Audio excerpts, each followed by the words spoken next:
В РФ заявили о нападении США на страну. Начальник российского генштаба звонит в Вашингтон, а Зеленский готов к президентским выборам. В эфире «Нехта» самые важные и интересные новости к этому часу. ВСУ освобождают территории под Донецком. Что происходит на линии фронта и какой прогноз на 2025 год? Тайный разговор. Западные медиа после и Минобороны РФ заявили о телефонных переговорах Москвы и Вашингтона. Что происходит? В Казахстане заявляют о предотвращении сразу 4 терактов. Детали заявления. Друзья, всем привет! Буду рад вашему лайку, подписке и репосту. Вы прекрасно знаете, что для нас это очень важно. Также оставляйте свои комментарии. И спасибо вам за обратную связь. Об актуальных и важных событиях прямо сейчас начинаем. Украинским войскам удалось выбить оккупантов из одного населенного пункта Донецкой области. Об освобождении села под названием Новый Камар изначально сообщили мониторинговые каналы, а уже вскоре информацию подтвердили официально и в ВСУ. Врага выбили оттуда и населенный пункт Новый Камар, расположенный в Волновахском районе Донецкой области и входящий в Великоновоселковскую поселковую громаду, находится под контролем сил обороны. Россиянам вряд ли удастся сделать так, чтобы произошел обвал фронта. Кроме того, в российской экономике наблюдаются проблемы, а большие политические изменения на Западе, а также события на Ближнем Востоке сыграют на руку Украине. Такой прогноз на 2025 год дал бывший командующий американской армией в Европе.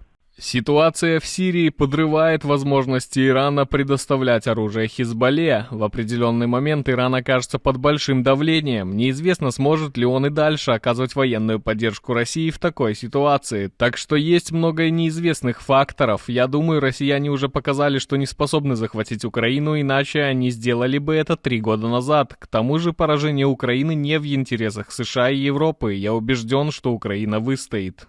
А чего вы ожидаете от 2025-го, учитывая все события, которые сейчас происходят в мире и в ваших странах? Поделитесь своим видением будущего, а мы покажем самые популярные ответы наших подписчиков в следующих выпусках. В Украине назвали условия, при которых могут состояться президентские выборы. В офисе президента страны, в частности его глава Ермак, уверяет, что Зеленский готов к выборам в любой момент. Но есть несколько «но». Прежде всего, я думаю, что президент Зеленский – демократ по своей природе. Для него все демократические процедуры в стране очень важны. Он их главный сторонник. Он предельно ясно говорит о выборах. Он готов к ним в любой момент. Он всегда подчеркивает несколько важных моментов. Во-первых, он абсолютно уверен, что любые выборы должны быть организованы таким образом, чтобы весь демократический мир признал их как демократические, соответствующие всем мировым стандартам демократии. Это значит, что все граждане Украины должны иметь возможность проголосовать, включая наших героев, солдат на передовой, а также людей, временно находящихся за границей. Ермак также уточнил, что сейчас в военное время Украине дорого проводить выборы. Все средства идут на военно-промышленный комплекс. Но при этом Ермак говорит, что если партнеры захотят помочь с организацией выборов, то для Украины и лично Зеленского это не будет проблемой. Лавров заявил о нападении США на Россию, что якобы и привело к началу так называемой СВО. В такой реальности живет глава российского МИДа и уверяет, что Вашингтон воюет с Москвой руками украинцев. Такое заявление подсанкционный дипломат сделал в одной из стран Европы, на Мальте, где в эти дни проходит 31-е заседание Совета министров Организации по безопасности и сотрудничеству в Европе. Вы знаете, мы вообще не хотим ни на кого нападать. Сейчас Соединенные Штаты напали на нас руками украинского режима, ведут против нас войну силами украинских неонацистов, вооружают их, помогают им обстреливать нашу территорию дальнобойными вооружениями, напрямую участвуя в подготовке таких обстрелов. Это не наш выбор. И президент Путин неоднократно говорил, что нам не оставили другого выхода, кроме как начать специальную военную операцию. Лавров, кстати, заявил, что РФ якобы не захлопывает дверь и ждет предложения от Запада, которые будут основываться на уважении интересов двух сторон. Отмечу, что это первый визит главы МИД РФ в Европу с начала полномасштабной войны. В Европейской комиссии заявили, что на Лаврова наложены экономические санкции, а запрета на его поездки не существует. Вот, кстати, как вел себя Лавров во время выступления других министров. Времена существенно изменились, но наши отношения... Лишь в нескольких метрах от Лаврова находился и украинский министр иностранных дел Андрей Сибига. Он назвал российского министра военным преступником, заявил, что Украина не готова к компромиссам, которые касаются территориальной целостности и суверенитета страны. Также украинский министр заявил, что Будапештский меморандум провалился. В чем суть этого меморандума, детальнее рассказали мои коллеги в авторской статье. Ссылку на этот материал вы можете найти в описании под выпуском или же на нашем официальном сайте. Добавлю также, что Сибига не стал слушать выступления Лаврова и вместе с делегациями еще нескольких стран покинул заседание.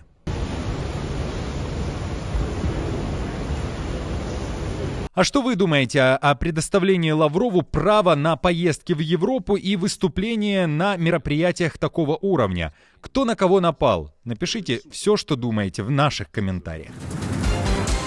Представители военных ведомств России и США провели переговоры. Звонок в Вашингтон инициировали представители Москвы. В частности, через 6 дней после удара орешником по Днепру позвонить главе Объединенного комитета начальников штабов США Чарльзу Брауну решился глава российского генштаба Валерий Герасимов.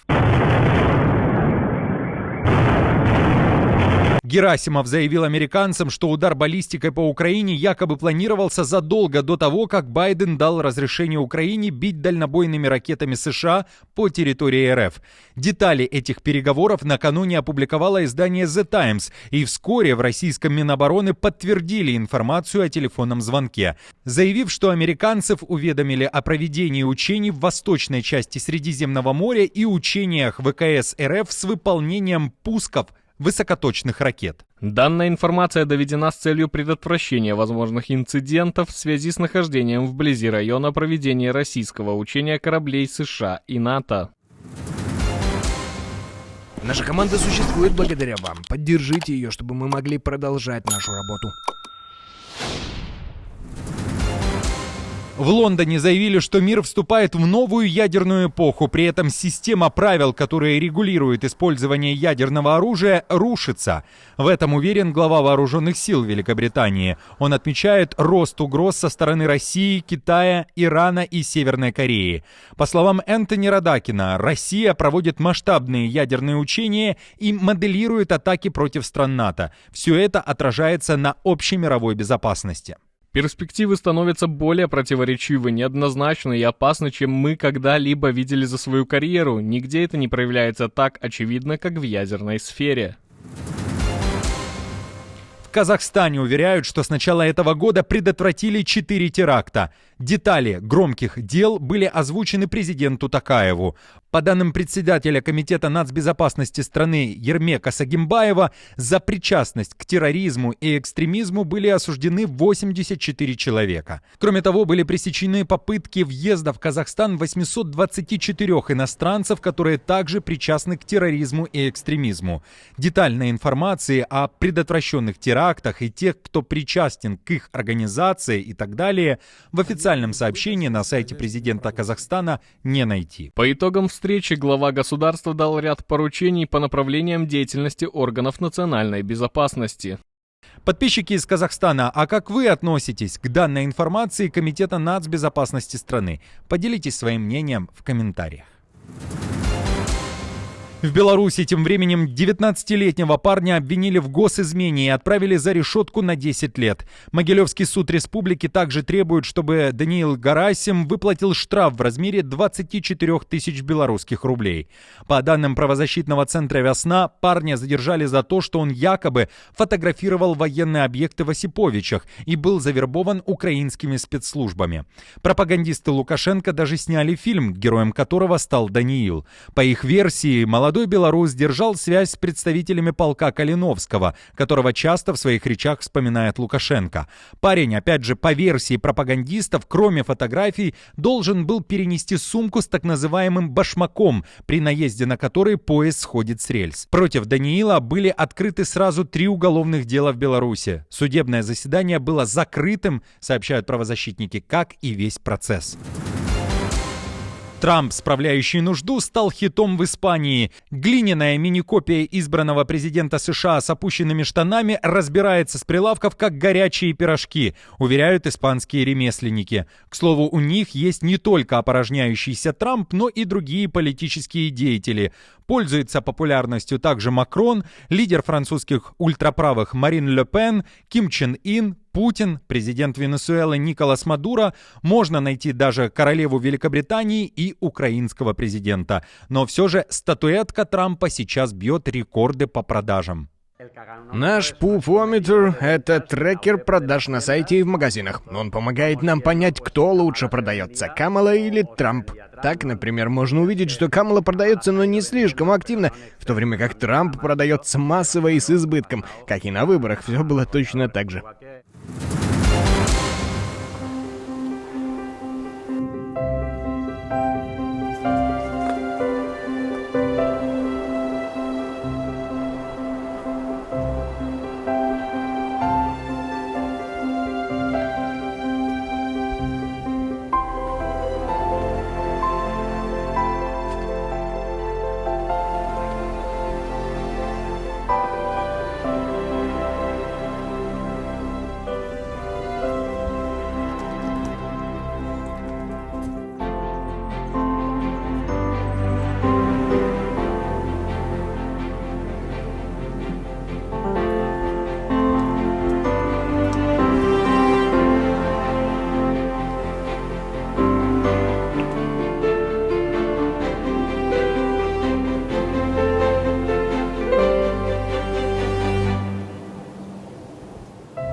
Друзья, на этом все. Не забудьте оставить свой лайк и комментарий. Мы же с командой продолжаем следить за самыми важными новостями. Оперативную информацию от Нехта ищите, как всегда, в наших телеграм-каналах или на платформе X. Спасибо вам за доверие и то, что остаетесь с нами. До новых встреч и хороших вам новостей.